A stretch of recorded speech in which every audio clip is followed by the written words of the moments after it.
You find it?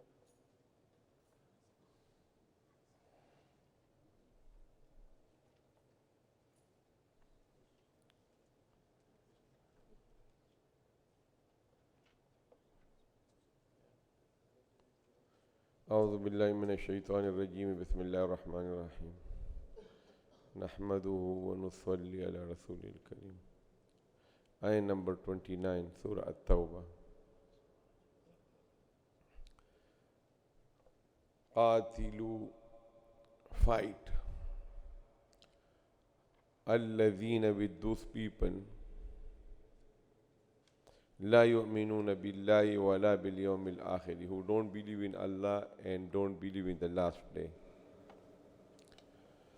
ولا يحرمون, they don't consider unlawful, ما حرم الله, what Allah has made unlawful, ورسوله, and His messenger. ولا يدينون, and they don't accept as their deen, deen al-haqq, the true deen. Who are they? من الذين, from those أوتوا الكتاب, who has given the book before, yani the Jews and the Christians. حتى, until يعطوا, they give الجزية, جزية, عن يد, by their own hand, وهم صاغرون, and they are subdued. Okay, so until now we were talking about the mushrikeen. People in Ta'if, Hawazin, they were who? They were mushrikeen. Makkah conquered idol worshippers of Makkah, they were who? They were mushrikeen. So what about the people of the book? The people of the book, they are not idol worshippers. They believe in the life after death. They believe in Jannah and Jahannam. They believe in the accountability. They believe in so many prophets and the books also. So there was a hesitation that should we be fighting with them or not? Or they should be considered as close to Muslims. So in this ayah, Allah subhanahu wa ta'ala say, they don't think that they believe in Allah, because Allah, you believe in Him the way He is. Like for example, you believe in Imran. I say, I believe in Imran. Okay, I believe in Imran. But you don't think that he was born in Pakistan. You don't believe that he is a physician. You don't believe that he is married. So this is the sifat. You don't believe in the sifat. You believe in the zat, but you don't believe in the sifat. So the sifat inkar, not to believe in the attributes of Allah, is also kufr. Okay? And similarly, they believe in the hereafter is also not correct, because they don't believe in the life after death, ajsadi, in the jism, that they will be given a body. They think that all the good souls will be put in a comfortable place. They don't have the description like we have, that in Jannah we're going to have nose, we will have eyes, we will have body, we will have children, we will have spouses, we will have garden, paradise. They think there is like a comfortable room that all the souls, like a DNA gene, they are just captured there. So they don't believe. And similarly, in Jahannam also, they don't believe in the details of Jahannam, like the snakes and the scorpions and the hunger and the thing. They think there is like a kind of present thing that the bad people souls are just captured there. So their life, their belief in the life after death is also not very good. Now you say they are Ahli Kitab, so they halal and haram. They believe they slaughter in the name of Ghairullah, not Allah. There are so many things which are haram, like wine and gambling and all these things, so they also considered it as lawful. So they are dead. So four things Allah say. The crimes are four. One is la yu'minuna billahi. All these people in this ayah, they are the Jews and the Christians. Because look, the whole description at the end is min bayaniya, min alladhina utul kitaba. Okay, from the people of the book, not mean that they are, this min is not for tab'id. Min sometimes is for tab'id. And min sometimes is for what? Bayan. Like for example, you say مِنَ الْمُؤْمِنِينَ رِجَالٌ. From amongst the believers there are some. So they say min, like a some. And min sometimes come for bayan. Like for example, you say, رِجَالٌ فِي الْمَسْجِدِ. People in the masjid. Then you say who? Min Zaydin wa Amrin wa Bakrin. There are only 3 people. And then you say Rijalun fil masjid, the min in the masjid, and min make bayan of that ibham, that thing that you say. So this min is for bayan.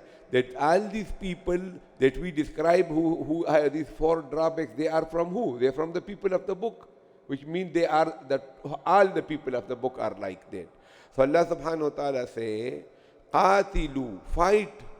And don't hesitate to fight, and you think they don't worship the idols, so they we fine. No, fight with those people. La yu'minuna billahi, who don't believe in Allah. Okay, this is crime number 1. The way Allah should be believed, their belief in Allah is distorted. And it is very much no good. Okay? The second crime is wala bil yawmil akhir. They don't believe in the last day the way they should. Okay? That is also not good. وَلَا يُحَرِّمُونَ, and they don't consider haram مَا حَرَّمَ اللَّهُ وَرَسُولُهُ, what Allah and His Messenger made haram. The fourth one is وَلَا يَدِينُونَ دِينَ الْحَقِّ. When the last prophet came and the last messenger book came, they were supposed to add another book to their package. And they were supposed to add another prophet to their list of the book of the prophet. They didn't do that. يَدِينُونَ. Okay, they don't consider it as deen. They don't accept deen al-haqq, the true deen of Islam when came to them.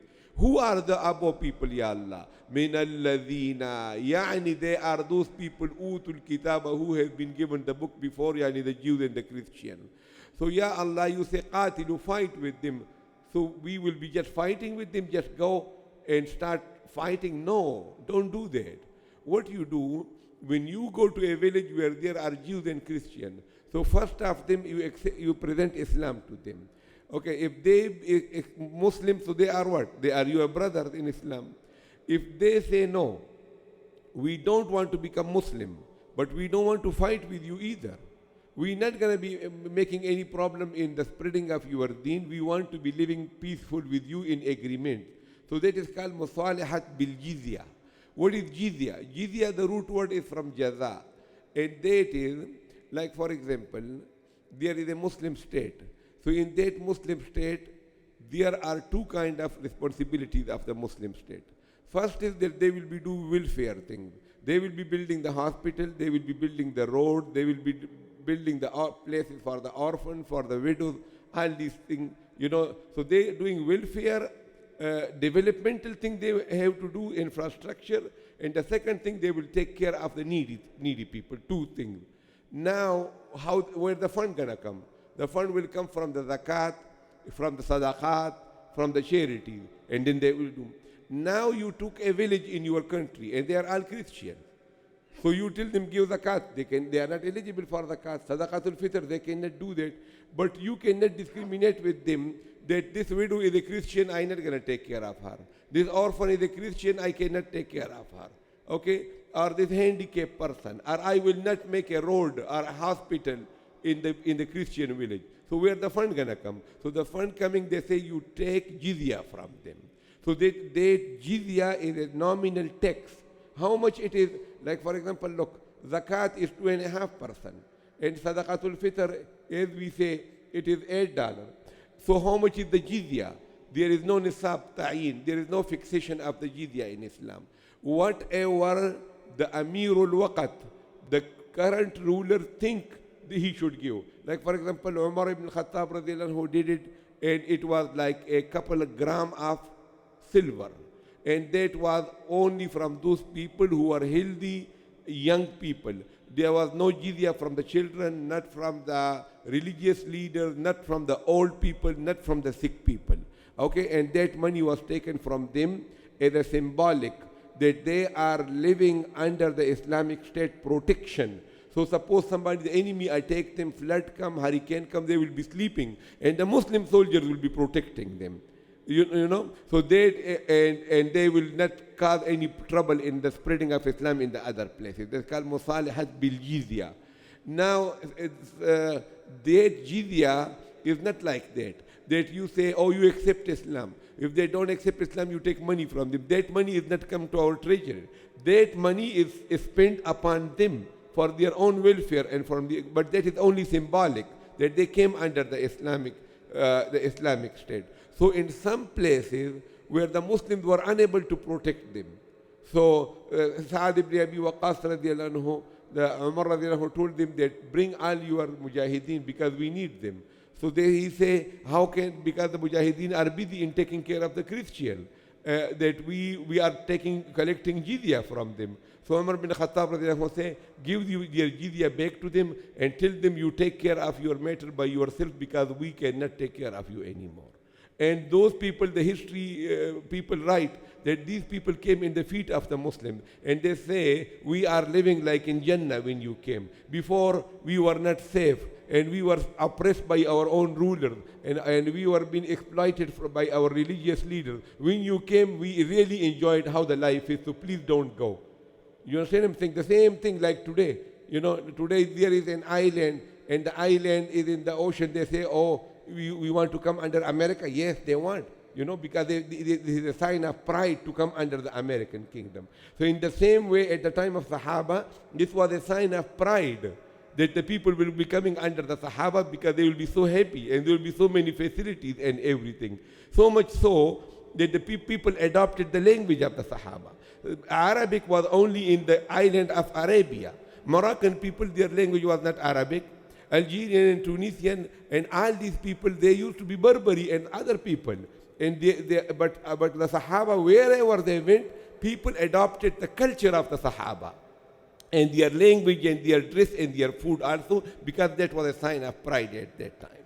Right? So here Allah subhanahu wa ta'ala is saying, مِنَ الَّذِينَ أُوتُوا الْكِتَابَ. These people, they are from the people of the book. For how long you will be fighting? Hatta, until yu'tul jizyata. They are willing to give jizya. An yadin, by their own hand, which means by their own willingness. Okay? Wahum swagirun mean that they are not independent country, but they want to live under you. So wahum swagirun, they are subdued to you and they live on your terms, so that's fine. Wahum swagirun. Then in the next ayah, Allah subhanahu wa ta'ala further elaborate that why their iman is not mu'tabar, why their iman is not trustworthy, and I don't take it as their iman. Because what they do, Allah say in ayah number 30, وَقَالَتِ الْيَهُودُ عُزَيْرُ بْنِ ابْنُ اللَّهِ. Yahuds claim that Uzair is the son of Allah. Who's Uzair? Uzair was a prophet that when the king from Babel, Bukhtanasar, he attacked Jerusalem, Al-Quds. So the whole city he demolished, Bukhtanasar. And the whole city was what? Like ruined. So that was there. Allah mentioned them in the Qur'an. أو كالذي مر على قرية وهي خاوية على عروشها. There was passing by the city and he said there are no roofs, the walls are all broken. How will Allah bring to life these people again? You know, Quran describes his story. فَأَمَاتَهُ اللَّهُ مِئَةَ عَامٍ. Allah brought death on Uzair for 100 years. ثُمَّ بَعَثَهُ. Then Allah resurrected him. He said, oh, this is the same day. He said, no, this is 100 years has already passed. وَانْظُرْ إِلَىٰ طَعَامِكَ وَشَرَابِكَ لَمْ يَتَسَنَّهُ. The food that you are taking for your lunch, it is still there fresh. It is not rotten in 100 years. وَانْظُرْ إِلَىٰ حِمَارِكَ. Look at your donkey. That the donkey after 100 years is only bones remaining there. Okay? So this is Uzair, that he and his brother was born twins. Okay? And then they died on the same day. And one was 100 years older than the other. Right? Because one lived 100 years more. Because his brother was alive at that time and Uzair was dead. This Uzair alayhi salam, when he was passing by Jerusalem, so the Jews were saying that we lost I think the Christians also, they say that we lost the Bible. And because Bukhtanasar, he burned all the copies of the Torah. So there was no Torah there. They were crying, oh, we lost our holy book, we lost our holy book. So at the end, at the old ages, only the Rasul used to be hafiz of the book. Ummati could not memorize as a miracle. All the prophets used to be hafiz of their book. Okay, but this miracle is given only to this ummah, that every person can become hafiz from them. So they say, no problem. I know Tawrat, bring the paper and the pen and I will dictate it to you. So they started Tawrat from A to Z and he dictated to him. When he did it, they say, you must be God or the son of God, because they couldn't believe that a man can dictate the whole book from his own memory. So this is how the Jews ended up in believing Uzair as what? The son of God, although that was in that situation. Now the ulama say the belief of the Jews that Uzair is the son of God was not like the Christian, that Isa is the son of God. Because the Christians say that Isa alayhi salam is the begotten son of Allah subhanahu wa ta'ala. But Uzair belief of the Christian was not that much, that he is sulbi, that he is the blood-born son. They, just like the child of God, like a loose kind of faith those people had at that time, and today's Jews, they don't carry that belief anymore. So Allah subhanahu wa ta'ala say, look, their belief in Allah is not good. وَقَالَتِ الْيَهُودُ عُزَيْرٌ ابْنُ اللَّهِ. Yahud claim that Uzair was the son of Allah. وَقَالَتِ النَّصَارَى, and the Christians say, Al-Masih ibn Allah, Messiah is the son of Allah. So this is not belief in Allah. Allah says, ذَلِكَ قَوْلُهُمْ. This is their statement, بِأَفْوَاهِهِمْ, just by their mouth, because there is no concrete evidence of this belief. This is just, you can say anything you want. You say, I am the king of this whole world. So this is just a statement you made. You can do anything. There is no ban on you. يُضَاهِئُونَ يعني يُشَابِهُونَ. They resemble قول الذين, the statement of those people كفروا من قبل, who were disbelievers before them. Okay, so look what the Christians say, that the old Egyptian people, Fara'ana, they say we have three gods. One is the father, whose name is Osiris. One is the son, whose name is Horus. And one is the virgin wife, whose name is Isis. So three gods the old Egyptian used to believe in. The people of India in the old time, they say we have three gods. One is Agni, one is Vayu, one is Suri. The people of Babel in Iraq, they have three gods. One was Unu, one was Baal, and one was Wahya. The people of Greek also used to say there are three gods. One is the Mabda of the Alam, and one is the Aqal, and one is the other, the wisdom they used to. So the Christians say Greek people have three gods, Egyptians have three gods, okay, Indian people have three gods, why not us? So they copied that, the belief of the three gods. That is why they confine themselves to three, why not four, why not two? So Allah subhanahu wa ta'ala say, يُضَاهِئُونَ, they imitate قول الذين, the statement of those people كفروا من قبل, who were disbelievers before them. قاتلهم الله, may Allah ruin them. Allah subhanahu wa ta'ala is angry at them. أَنَّ يُؤْفَكُونَ, أَنَّ mean where, يُؤْفَكُونَ, if mean turning upside down. Where are they turning upside down? Like what kind of thinking that they have? Okay, so Allah subhanahu wa ta'ala said, قَاتَلَهُمُ اللَّهُ أَنَّ يُؤْفَكُونَ. Okay, one more time. وَقَالَتِ الْيَهُودُ عُزَيْرٌ ابْنُ اللَّهِ. Yahud say Uzair was the son of Allah. وَقَالَتِ النَّصَارَى, and the Christians say Al-Masih ibn Allah, Messiah was the son of Allah. ذَلِكَ قَوْلُهُمْ بِأَفْوَاهِهِمْ. This is their statement just by their mouth, no reality. يُضَاهِئُونَ, they imitate قَوْلَ الَّذِينَ, the talk of those people كَفَرُوا, who were disbelievers مِنْ قَبْلُ, before them. قَاتَلَهُمُ اللَّهُ, may Allah ruin them. أَنَّ يُؤْفَكُونَ, where are they turning? Upside down, right? Okay, وآخر دعوانا.